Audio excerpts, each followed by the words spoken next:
Hi hello friends. അപ്പോൾ ഇന്നത്തെ ഒരു സന്ധ്യാ നേരത്തെ വീഡിയോ ആണ് കേട്ടോ. അപ്പോൾ ഒരു 5 മണി കഴിഞ്ഞ് കഴിഞ്ഞാൽ ഞാൻ കുട്ടികളും ഒക്കെ തിരക്കിലാകുന്നത് ഇതുപോലെ വിളക്ക് തിരികുവാനും അതുപോലെ തന്നെ വിളക്ക് കത്തിക്കാനും വിളക്കിലൊരുക്കുക നാമം ജപിക്കുക അങ്ങനെയൊക്കെയുള്ള കാര്യങ്ങളിലാണ്. മാക്സിമം കുട്ടികളെ കൂടി ഉൾപ്പെടുത്തിക്കൊണ്ടാണ് ഞാൻ ഈ കാര്യങ്ങളൊക്കെ ചെയ്യാറുള്ളത്. കാരണം അവരിലും ഇതൊരു ശീലമായി വളരണം എന്നുള്ളത് എൻ്റെ ഒരു ആഗ്രഹമായിരുന്നു. കുട്ടിക്കാലത്ത് എത്ര തിരക്കുണ്ടെങ്കിലും എൻ്റെ അമ്മയാണെങ്കിൽ വിളക്ക് കത്തിച്ച് നാമം ജപിക്കുമായിരുന്നു. എത്ര വീട്ടുജോലി ഉണ്ടെന്ന് പറഞ്ഞാലും അമ്മ എന്നെ കൂടി ഇരുത്തിയിട്ടായിരുന്നു നാമം ജപിക്കാറുള്ളത്.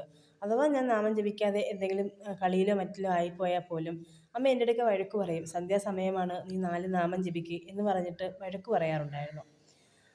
പക്ഷേ ഞാൻ എൻ്റെ മക്കൾ വളർന്നു വന്നപ്പോൾ ഈ നാമജപത്തിൻ്റെ പ്രാധാന്യമോ മറ്റു കാര്യങ്ങളോ ഒന്നും ഞാൻ അവർക്ക് ആദ്യകാലങ്ങളിൽ പറഞ്ഞു കൊടുത്തിരുന്നില്ല.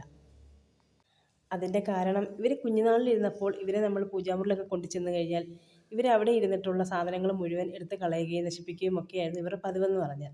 അപ്പോൾ അതുകൊണ്ട് തന്നെ ഞാൻ അവരെ മാക്സിമം പൂജാമുറിയിൽ കയറി തൊഴുതിട്ട് ഇറങ്ങുകയായിരുന്നു പതിവ്.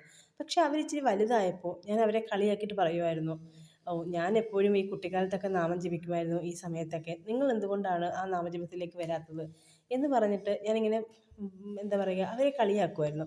അപ്പോൾ ഒരിക്കലും ഏട്ടനാണ് എന്നോട് പറഞ്ഞത്, നീ ഇങ്ങനെ അവരെ കളിയാക്കിയോ അവരെ ഇങ്ങനെ പറയുകയോ ചെയ്യാതെ നീ എന്താ പറയുക നാമം ജപിക്കുക, നീ നാമം ജപിക്കുന്നതിനൊപ്പം തന്നെ അവരും പതിയെ പതിയെ അതിലേക്ക് വന്നോളും എന്ന് പറഞ്ഞു.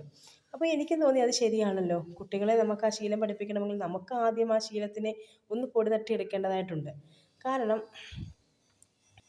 കാരണം എനിക്ക് എന്നെ സംബന്ധിച്ചിടത്തോളം ഈ പറയുന്ന നാമം ജപിക്കുക എന്ന് പറയുന്നത് വളരെ സന്തോഷകരമായിട്ടുള്ള ഒരു കാര്യമാണ്. കാരണം ദൈവത്തിനോട് ഏറ്റവും അടുത്ത് നമ്മൾ നിൽക്കുമ്പോഴായിരിക്കാം നമ്മളിൽ എന്താ പറയുക ആ നാമം ജപിക്കണം, അല്ലെങ്കിൽ നമുക്ക് എന്താ പറയുക നാമം ജപിക്കുമ്പോൾ എന്തൊക്കെയോ പോസിറ്റീവ് എനർജി നമ്മുടെ ഉള്ളിലേക്ക് വരാറുണ്ട്.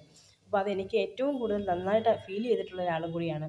അപ്പോൾ അതേ ആ ഒരു പോസിറ്റീവ്നെസ് എൻ്റെ കുഞ്ഞുങ്ങളിലും വളരണമെന്ന് ഞാൻ ആഗ്രഹിക്കാൻ തുടങ്ങി. അപ്പോൾ പതിയെ കൊണ്ട് തന്നെ ഞാൻ അവരെയും കൂടെ ഇതിലേക്ക് എന്ത് ചെയ്തു ഉൾക്കൊള്ളിക്കാൻ ശ്രമിച്ചു. നാമം ജപിക്കുവാനും നാമം ജപിക്കുന്നതിൻ്റെ പ്രാധാന്യം പറഞ്ഞു കൊടുക്കാനും ഒക്കെ ഞാൻ ശ്രമിച്ചു. ഇപ്പോൾ ഈ പറയുന്ന പോലെ അവർ രണ്ടാളും എനിക്കൊപ്പം വന്ന് അല്ലെങ്കിൽ എനിക്ക് പറ്റാത്ത സമയങ്ങളിൽ അവരാലോ നാമം ജപിക്കാറുണ്ട്. എനിക്കത് കാണുമ്പോൾ വളരെയധികം സന്തോഷം തോന്നാറുണ്ട്. നമ്മൾ ഏത് മതത്തിലും ഏത് ഗ്രന്ഥത്തിൽ വിശ്വസിച്ചാലും കുഞ്ഞുങ്ങളിൽ ഈ വക ഈശ്വര ചിന്തകൾ വളർത്തിയെടുക്കാൻ ശ്രമിക്കണം.